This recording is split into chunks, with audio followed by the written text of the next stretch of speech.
I have never been against glitchless in general. It's just I've always generally found glitches to be more interesting, but this is a game that I think even without glitches should be interesting because I think resource management is very interesting in this game. Or the way resources work in this game is very interesting. Considering how useful resources are and what you have to do to get them. Target time is just like 328, 327-ish, probably just one more PB. I'm not trying to run this category much longer. No, I don't miss wind bombs at all. I think Pocket Rocket and ABCS are arguably better. Well, except for certain they're like certain specific distances where wind bomb might be better. But for the most part, I think Pocket Rocket and ABCS are actually better. What about BLSS? ABCS, in my opinion, ABCS is almost always better than DLSS. Because BLSS can only go straight forward, or not straightforward, completely horizontally. And in this game, height is so important. Wind bombs are so much more convenient. Convenient than Pocket Rocket? I don't think so. I think Pocket Rocket's more convenient than wind bombs. But again, it's specific distances. Like, this is a distance where probably a wind bomb would be nicer. But more often, Pocket Rocket is like, for the shorter distances, Pocket Rocket is so good. No, bonus heart food and bonus stamina food do not work for the things that normally require hearts and stamina, like the doors or Master Sword. If you have heard otherwise, it is misinformation that was unfortunately spread a lot back when the game just came out. Yeah, too much fake news. So much fake news right after the game came out. Yeah, it's always unfortunate how much misinformation gets spread like early on when a game just comes out. Especially a game like this where there's so much information to know. Luigi really is an SM64 though. True. Everyone knows Ella's real. It was worse in the pre-internet days, yeah. But it was more fun in the pre-internet days. Like, it was fun knowing, like, or wondering if Sonic was really in Melee, or if Mew was really under the truck. It was at least fun, disinformation. Now it's just like, people told me this thing works and it doesn't work. Very cool. Yeah, the schoolyard rumors were great. Anyone remember the rocket to the moon in Gen 3 Pokemon? Having to go to Moss Deep every day for 100 days in a row or something, and then just nothing happens. Messi or Ronaldo, who the GOAT? I have no strong opinion on that, nor do I have the information relevant to deciding on the answer. Huh? Don't do that. I just wasted a speed potion. Well, okay, there's one speed potion that I don't really think is that important anyway. The one at Water Temple, so I guess I'll just end up skipping that one. Probably not the biggest deal, but annoying. Who's better, Purah or Zelda? Zelda is important to the run. Purah actively hinders the run, so I guess Zelda.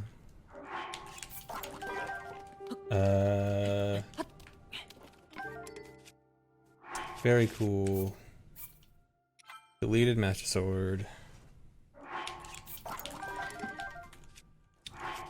Deleted Master Sword twice.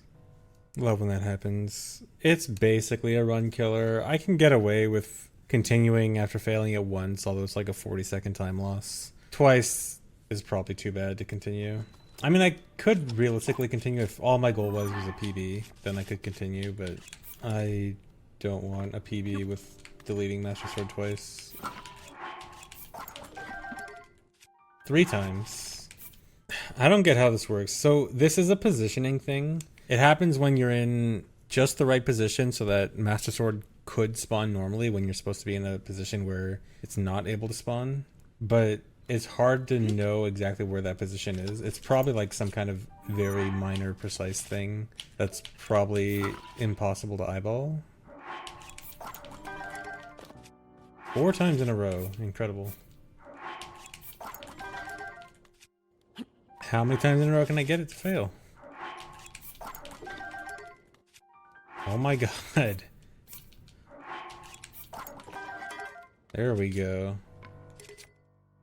Speaking of which, the AGDQ schedule is actually pretty nice, at least in regards to Zelda games. Because OT MST got in, which is cool.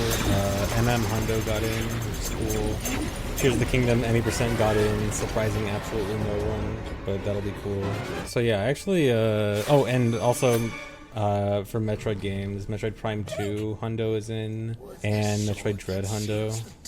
So I only did like a quick skim of like the main games, the main series I care about, but AGDQ schedule actually looking pretty nice for the games that I like. Oh, also Mario Sunshine 120 is in. That's also a good one. Because I've definitely been last few GDQs, I've definitely not been a huge fan of the main games I care about on the schedule, but this one's looking nice. Yeah, a lot of runs that I'm actually looking forward to. Yeah, Mario Kart 64 and Mario Kart Wii. All cup skips for Mario Kart 64, 32 track skips for Wii. Those are both going to be nice. But yeah, surprisingly good schedule for GDQ. Am I officially the best Zelda glitcher now? I don't think there is no official best Zelda glitcher. Did Nintendo personally contact me to be an official speedrunner? Yeah, totally. That'd actually be the worst, because if Nintendo wanted to do like some kind of official speedrunning thing, they'd probably be like no glitches or stuff like that, and they'd probably make you play by dumb rules. Like the Smash tournaments they try to host. Yeah, exactly. Nintendo's official Smash tournaments look so bad.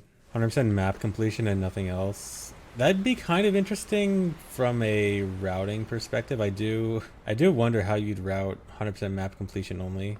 But it'd also be probably a terrible run. It would literally be, you would actually just be non-stop pocket rocketing the entire time. You would actually like probably spend 5% of the run on foot and 95% pocket rocketing. Actually, you know what would be crazy about 100% map completion is that you only get the map tracker after you beat the game.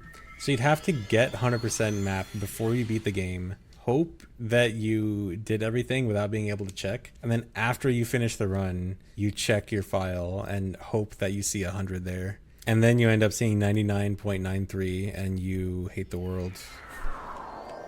Oh, also you can't get anything that doesn't contribute to map completion. Yeah, well, do you mean you also couldn't get rockets then? You couldn't get rockets and a shield? 'Cause if you couldn't also get rockets and a shield, and you have to do manual walking around the world map completion, then that might be kind of the worst thing ever.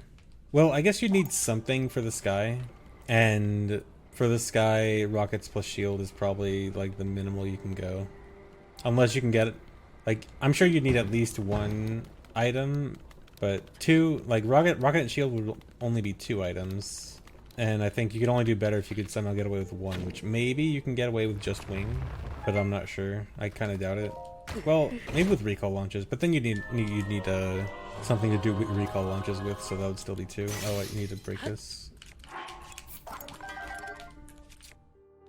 I was kind of hoping I was going to delete Master Sword there, so I could just end this run. But now I gotta keep going. Okay, if this split goes well, I can go back to being ahead, because this split's really bad in my PB. It says a minute 30 here, I can probably save like 2 minutes if this actually goes well.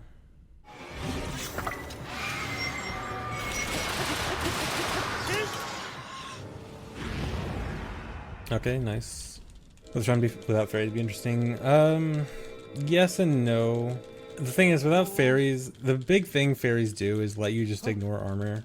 And so it would probably just be, okay, you gotta get Flamebreaker armor, you gotta get Snow Quill armor, you gotta get, or at least some form of healing. Maybe not even Snow Quill armor, maybe you just cook speed, or not speed food, cold food. So it's like, would it be more interesting a little bit? Because you do have to use more game mechanics to not die, but would it be the most interesting thing? Not really. Especially if you're still allowing duping in general. If you say like, duping allowed, just duping fairies not allowed, that would be pretty bad, because then you still want to dupe like Topaz and use Topaz a lot, but sometimes you shock yourself with your own Topaz, and then it's like, okay, cool, now shocking yourself with your own Topaz means death, and I mean, sure, that increases difficulty, but is it a good increase in difficulty? Like something that makes the run more interesting? Probably not, because you probably just end up having to be extremely careful with it to the point where you're taking it very slow and boring. And so that's the nice thing about fairies in general is that it lets you be more reckless, and generally allowing yourself to be more reckless ends up being faster. I still think, like, in the context of a glitchless run, it would be interesting, but in the context of doing other glitches, just not fairy duping, I don't think it'd be very good. Do I like any holidays? No, holidays suck. Except for the fact that you get a day off of school and or work. But other than that, holidays suck. National OT Task Day. Okay, that's the one good holiday.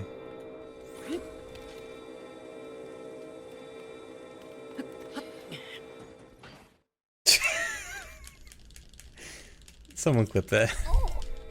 That was fantastic. What happened? I don't know. I think I just killed Impa. I just yeeted Impa. Oh my god, I need to watch that back. Hold on, let me see the clip. Oh my god. I'm gonna post that in Discord later. A randomizer where important items could be in a random Korok location. I would love that. Imagine you can't get Ultra Hand unless you find this one specific Korok. Imagine the Master Sword behind, like, the most obscure Korok in the game. Man, this run. It's all over the place. Least favorite enemy to fight in any Zelda game? I can't really think of many enemies I specifically don't like. Any enemy that you have to wait a long time in order to attack, and like the intermediate time is just waiting with nothing else, I always dislike that. So any enemies that fit that description. This is not OOT. How observant of you. This is indeed not Ocarina of Time. Dude, I can't believe there's 25 minutes left in the run. I feel like 20 minutes left of the 25 is cutscene. I feel like gameplay-wise, this is so close to the end, but I have so much cutscene to watch. I bet I'm missing Light Arrow cutscene right about now. Light Arrow cutscene is at least just one 4-minute section, and usually plenty of gameplay surrounding it. It's just like one little break. Oh, I make the dragon cry. After doing all that and making the dragon cry, I'm not even pulling out the Master Sword. I'm just gonna leave it in there. Is this game better than Ocarina of Time? It depends on your taste. Oh, nice shield upside down. I prefer Ocarina of Time, but I think they are both good. Huh, this is gonna be surprisingly close to PB. Not quite though. Yeah, so much cutscene. And loads. The nearly 30-second load there.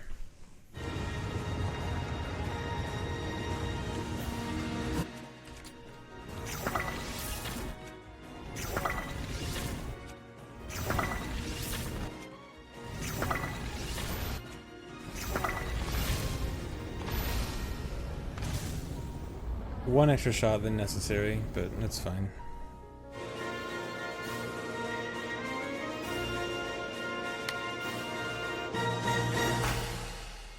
10 seconds away with this terrible run. Nice. Is this cutscene funny with the shield in my hand? I wonder if Link is gonna like shield bash Zelda. How are you?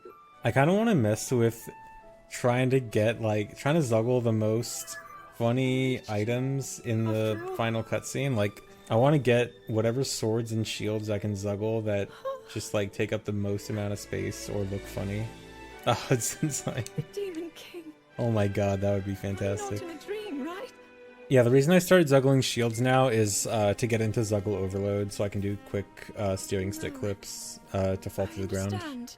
Like, the shields don't serve any purpose other than just increasing the number of things I have zuggled. So I need to get over a certain threshold for steering sticks to start ignoring collision, and shields are just the fastest way to get there. Yeah, the sand seal thing. Dude, what about an actual sand seal plushie? I'm gonna have a sand sealed plushie sword and like wave it in front of Zelda and see if she likes the plushie.